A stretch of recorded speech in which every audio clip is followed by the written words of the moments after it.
नमस्कार, ये आकाशवाणी है। अभी आप मनोज कुमार शर्मा से समाचार सुनेंगे।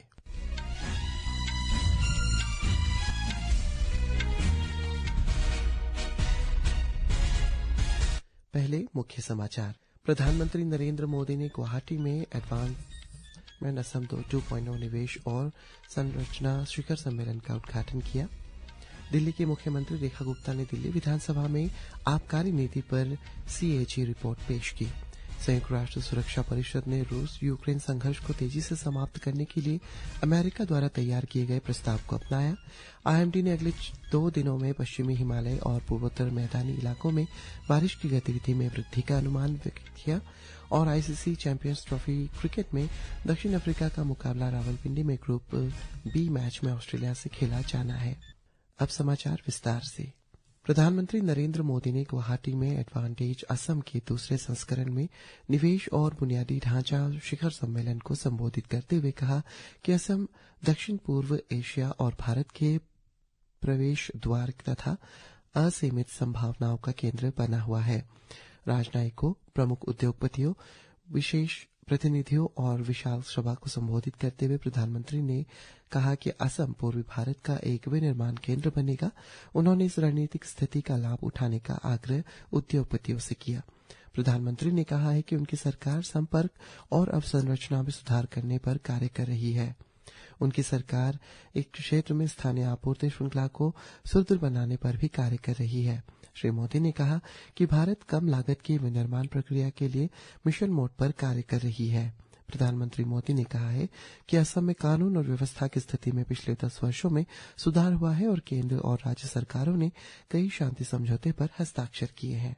एडवांटेज असम समिट का पहला एडिशन आयोजित हुआ था। तब असम की इकोनॉमी 2.25 लाख करोड़ रुपए की थी।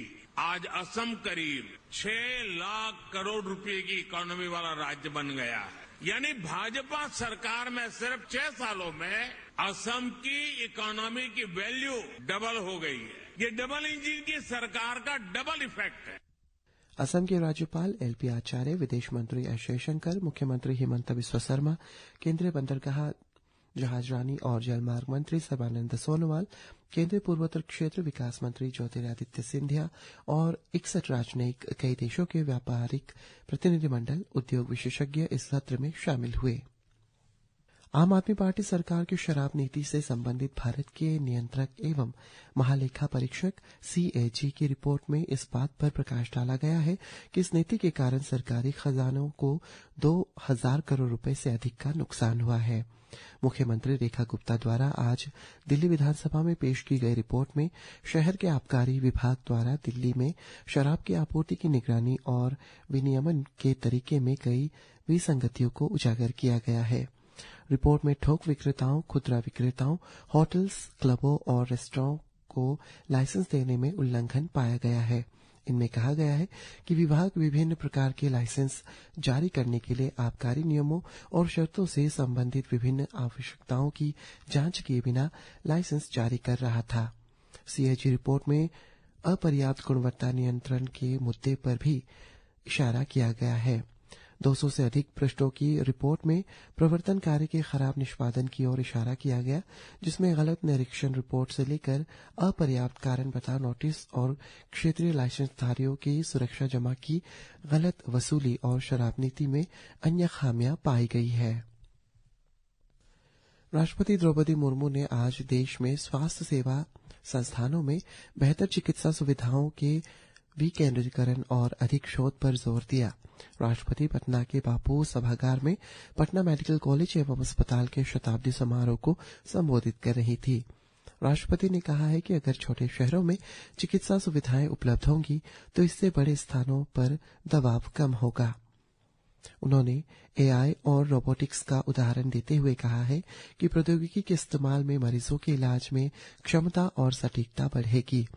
राष्ट्रपति ने इस बात पर खुशी जताई है कि PMCH को 5400 से अधिक बिस्तरों के साथ दुनिया के दूसरे सबसे बड़े अस्पताल के रूप में विकसित किया जा रहा है। रक्षा मंत्री राजनाथ सिंह ने आज नई दिल्ली में एक अलंकरण समारोह में भारतीय तटरक्षक बल के कर्मियों को वीरता, विशिष्ट सेवा और सराहनीय सेवा प्रदान किए। इस अवसर पर कुल 32 पदक प्रदान किए गए हैं, जिनमें विशिष्ट सेवा के लिए 6 राष्ट्रपति तटरक्षक पदक, वीरता के लिए 11 तटरक्षक पदक और सराहनीय सेवा के लिए 15 तटरक्षक पदक शामिल है। अपने संबोधन में श्री सिंह ने कहा है कि सरकार भारतीय तटरक्षक बल की कार्यकुशलता बढ़ाने के लिए प्रतिबद्ध है। उन्होंने कहा कि वित्त वर्ष 2025-26 के लिए तटरक्षक बल को 9,676 करोड़ रुपए आवंटित किए गए हैं, जो पिछले वर्ष के बजट से 26% से अधिक है। मंत्री ने कहा है कि तटरक्षक बल के आधुनिकीकरण की दिशा में यह एक बहुत महत्वपूर्ण कदम है। प्रयागराज में महाकुंभ 2025 में डिजिटल एक्सपीरियंस सेंटर में 3,50,000 से ज्यादा श्रद्धालु आ चुके हैं। आध्यात्मिकता और नवोन्मेष को मिलाकर यह सेंटर आधुनिक तकनीक के जरिए प्राचीन पौराणिक कथाओं को जीवंत कर रहा है। हमारे संवाददाता ने बताया है कि राष्ट्रपति द्रौपदी मुर्मू और भूटान के राजा जिग्मे खेसर नामग्याल ने भी डिजिटल एक्सपीरियंस सेंटर में महाकुंभ की भव्यता का आनंद लिया और इस पहल की सराहना की। संयुक्त राष्ट्र सुरक्षा परिषद ने यूक्रेन संघर्ष को शीघ्र समाप्त करने तथा रूस और यूक्रेन के बीच स्थायी शांति का आग्रह करने वाले अमेरिका द्वारा तैयार किए गए प्रस्ताव को स्वीकार कर लिया गया है। प्रस्ताव के पक्ष में 10 वोट पड़े, विपक्ष में एक भी नहीं तथा फ्रांस, ब्रिटेन, डेनमार्क, ग्रीस और स्लोवेनिया सहित 5 लोगों ने मतदान में भाग नहीं लिया। दस्तावेज में दोहराया गया है कि संयुक्त राष्ट्र का मुख्य उद्देश्य अंतर्राष्ट्रीय शांति और सुरक्षा बनाए रखना तथा विवादों को शांतिपूर्ण तरीके से सुलझाना है। भारतीय मौसम विभाग IMD ने अगले 2 दिनों में पश्चिमी हिमालय और देश के पूर्वोत्तर क्षेत्रों में मैदानी इलाकों में बारिश में वृद्धि का अनुमान व्यक्त किया। आकाशवाणी समाचार से विशेष बातचीत में IMD के वरिष्ठ वैज्ञानिक डॉक्टर सोमा सेन रॉय ने कहा कि आने वाले 2 से 3 दिनों में देश के पश्चिमी तट पर तापमान बहुत अधिक रहने की संभावना है। इधर भारतीय मौसम विभाग ने अगले 24 घंटों के लिए अरुणाचल प्रदेश के West Kameng, Papum Pare, Lower Subansiri, West Siang, Siang, East Siang, Upper Siang, Lower Siang, Lower Dibang Valley, Lohit, Namsai, Anjaw, Changlang, Tirap, Longding, Kamle और लेपारादा जिले के लिए येलो अलर्ट जारी किया है। IMD ने अलग अलग स्थानों पर गरज के साथ बारिश और बिजली गिरने का अनुमान व्यक्त किया। तवांग, अपर सुबनसिरी, शी योमी और अपर सियांग जिले के ऊंचाई वाले इलाकों में बर्फबारी का भी अनुमान व्यक्त किया गया है। बंगाल की खाड़ी में आज सुबह 6:10 पर रिक्टर पैमाने पर 5 से अधिक तीव्रता का भूकंप आया, जिससे ओडिशा के कई इलाकों में हल्के झटके महसूस किए गए। भूकंप का केंद्र समुद्र की सतह से 91 किलोमीटर नीचे था। ओडिशा के भुवनेश्वर, पुरी, पारादीप, बारीपदा, संबलपुर, अंगुल, केंद्रपाड़ा, जगत सिंहपुर और बालासोर में भी झटके महसूस किए गए। आंकड़ों के अनुसार इसका केंद्र पुरी से 286 किलोमीटर पूर्व में स्थित था। क्षमा करें। हालांकि अभी तक किसी के हताहत होने या संपत्ति का नुकसान की कोई खबर नहीं है। और ICC पुरुष चैंपियनशिप ट्रॉफी में आज रावलपिंडी में ग्रुप बी के मैच में दक्षिण अफ्रीका का सामना ऑस्ट्रेलिया से होना है। मैच भारतीय समयानुसार दोपहर 2:30 पर शुरू होना था, किंतु बारिश के कारण टॉस में देरी हुई। अब अंत में मुख्य समाचार एक बार फिर। प्रधानमंत्री नरेंद्र मोदी ने गुवाहाटी में एडवांटेज असम 2.0 निवेश और अवसंरचना शिखर सम्मेलन का उद्घाटन किया।